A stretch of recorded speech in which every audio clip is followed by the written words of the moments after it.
The matter can proceed. The Leader of the Opposition. I do move that this House condemns the Cook Labor government for its mismanagement and underfunding of hospitals, which has led to a health system buckling under pressure. The opposition is raising this issue as a matter of public interest because there is no greater responsibility of any government than the welfare of sick, injured and dying patients. And the government's own medical experts say West Australia's health system is not coping. Only last week we heard of record ramping, 7,000 hours. And I note that the Director-General of Health mentioned in her response that the system cannot cope. Yet to hear members opposite today in question time just dismiss the seriousness of the very issue that we now raise in this matter of public interest, it would make a casual observer think this government does not have any interest in fixing the issues in the health area of Western Australia that are so badly failing West Australians. And so perhaps, Mr Speaker, I might take the opportunity, and I appreciate some on the other side maybe don't read the newspaper, and that's fair enough. Maybe you don't. Maybe you choose to get your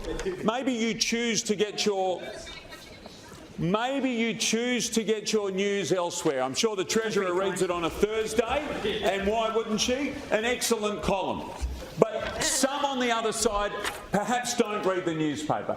But maybe I'll just take the opportunity to remind those opposite who've dismissed things during question time, like we were asking questions about who's going to the school ball on the weekend or what do we wear to such and such's party on Friday night, that we're talking about revelations of seeping radioactive waste, black mould and sewage leaks at Sir Charles Gardner Hospital.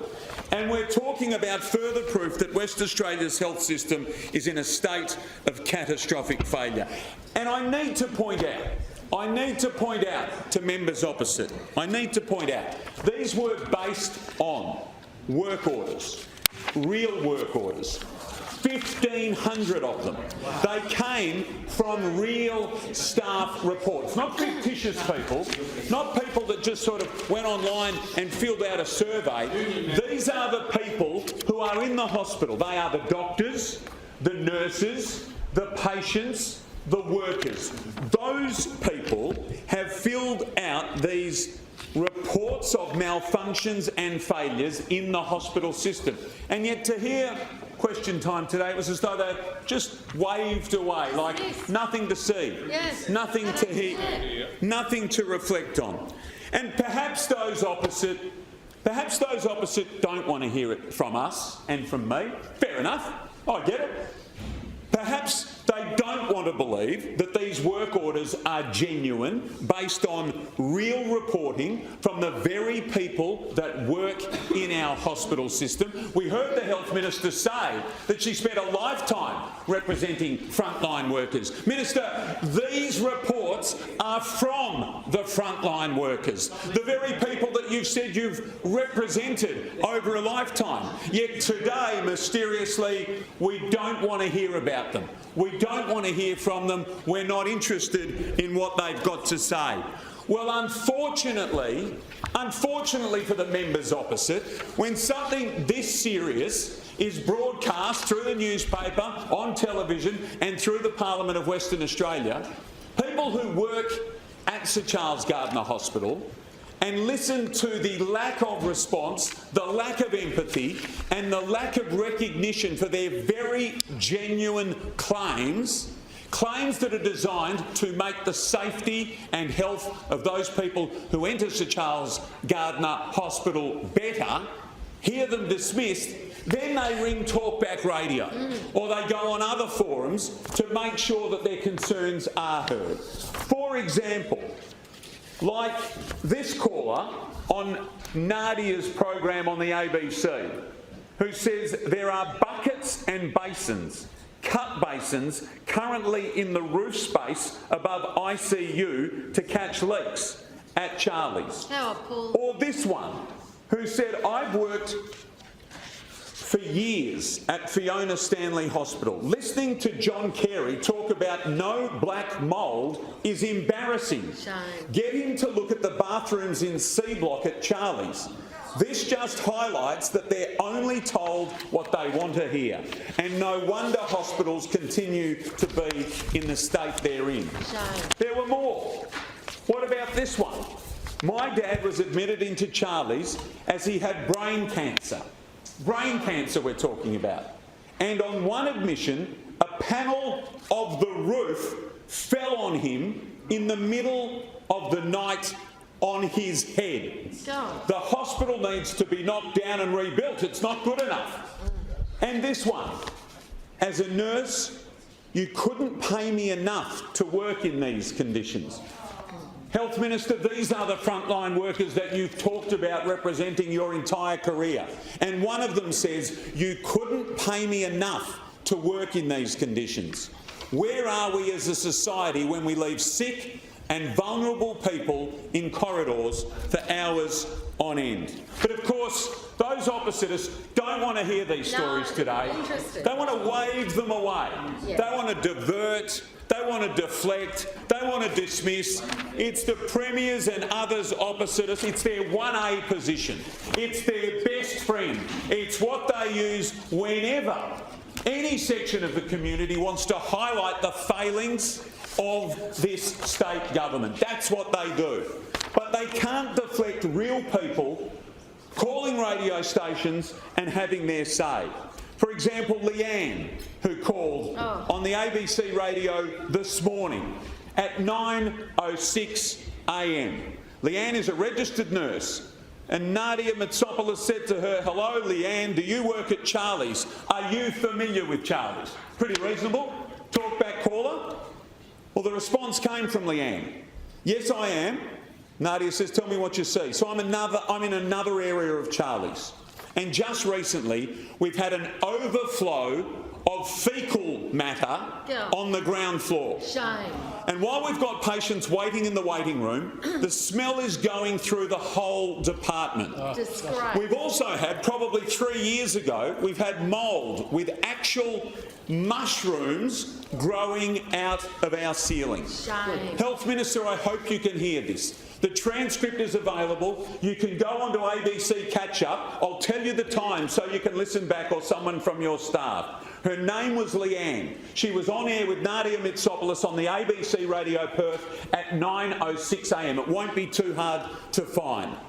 She said, we've also had, probably 3 years ago, we had mould with actual mushrooms growing out of the ceiling, and in the actual main corridors, every time there's a huge rainfall or downpour in Perth, there's always buckets and towels on the floor protecting all the leaks from the roof. It's outrageous. She gets asked another question about how quickly maintenance workers get on top of it. And Leanne responds, "Oh, the maintenance workers come, and during our patient appointments, we have all these huge tubes coming down into the toilets, and all the toilets are closed, and patients aren't able to use the toilets because this is going on." I hope the Minister can get the transcript or go back and listen to the interview. 9:06 a.m, Minister, on ABC Radio. But it just keeps repeating all the time she goes on. Nothing actually seems to be, like the whole building really needs to be revamped. But we've been on about this for the last, probably, her words, 4 or 5 years. The former Health Minister's not here. No. The bloke they wanted to give the Health Ministry to, he didn't want the job. The bloke behind him, well, they probably didn't want to give him the job because he didn't think he was up to it, so it fell to the new Health Minister. It's all of those people over 4 or 5 years. She goes on, "Nadia, it's not just happening now, it's been going on for ages."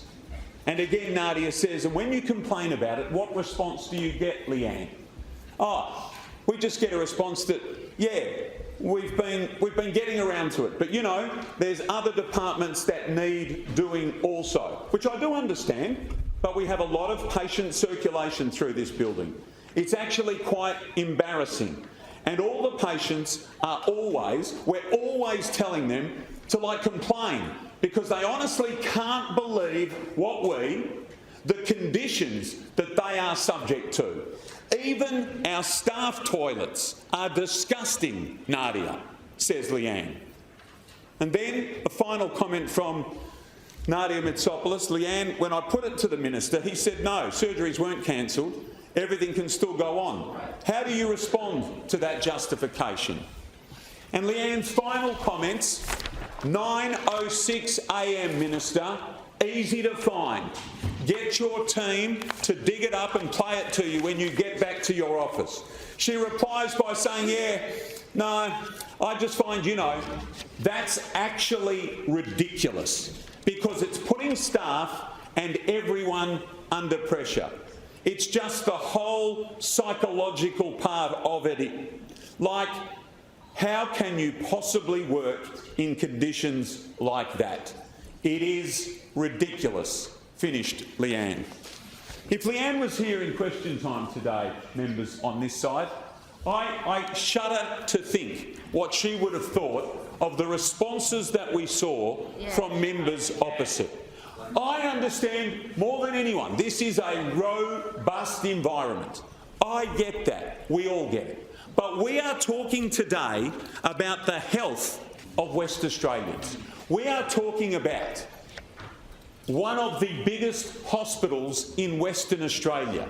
A hospital, I note, that has a significant connection to many West Australians. And yet today, we see responses from those opposite at press conferences and led by the Premier with one thing and one thing only in mind: to dismiss, to deny, to deflect, to dispute. Now, on behalf of the people of Western Australia, that's who we are up on our feet for today. We're here for those patients. We're here for those sick, for those injured, for those dying, who have to put up with this level of activity, radioactive waste, black mould and sewage leaks, as reported in today's paper, when they visit this significant hospital in Western Australia. And I would have thought today, of all days, the Premier, having heard all of this and read all of this and understood all of this, might have said, you know what, this isn't great. In fact, we're disappointed that that's what patients, doctors, nurses and staff are encountering when they step inside at Sir Charles Gardner Hospital. And he may have, if he possibly remembered that advice that he gave to his new team when he became Premier. Remember he said, be humble? Be humble. Remember he said that? Where was the Premier's humility today? Where was his team's humility today? And I tell you what, who must reckon the Premier is absolutely magnificent, his old mate, the Prime Minister, Anthony Albanese. He must be absolutely rapt to have Roger Cook as a mate, because as soon as something goes just a little bit wrong, and they like to call me a commentator, a little handball over there, Attorney General, that's what the Premier's number one game is. Handball it over to the Prime Minister, and then we'll say we're going over there to ask him for more beds in aged care. Don't worry about the 10 years that you've been in charge. Don't worry about the 3 health ministers that have had carriage of this portfolio and who have abandoned the people of Western Australia. But worse than the abandonment, they refuse to acknowledge any fault. They refuse to put their hand up and say sorry to the people of Western Australia. They refuse to show any humility and say, it's not going as well as it should. We're going to put every effort into fixing it. And I tell you what they could do.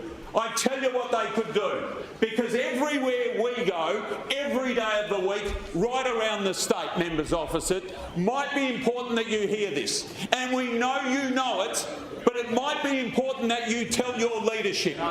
The $217 million racetrack that nobody wants, that serves no purpose and will benefit nobody, could be and should be redirected into the urgent maintenance at St Charles Gardner Hospital and associated health failings on the watch of this state government. Shame. Just have a think about it for a moment. You're all here for a reason. You get an opportunity. You can speak up. You can tell them at meetings. You can tell them at meetings. You have an opportunity to say, you know what? The opposition have been banging on about the racetrack and they keep saying our priorities are wrong. And guess what? That's what our constituents are saying as well. Do your leadership a favour, members. Do them a favour. And I urge those opposite, please don't trivialise these very, very serious denials. Please don't dismiss them. Please don't demean the people coming forward and making these accusations, or rather reporting what is happening around them. Please treat them with respect. Please treat them with seriousness.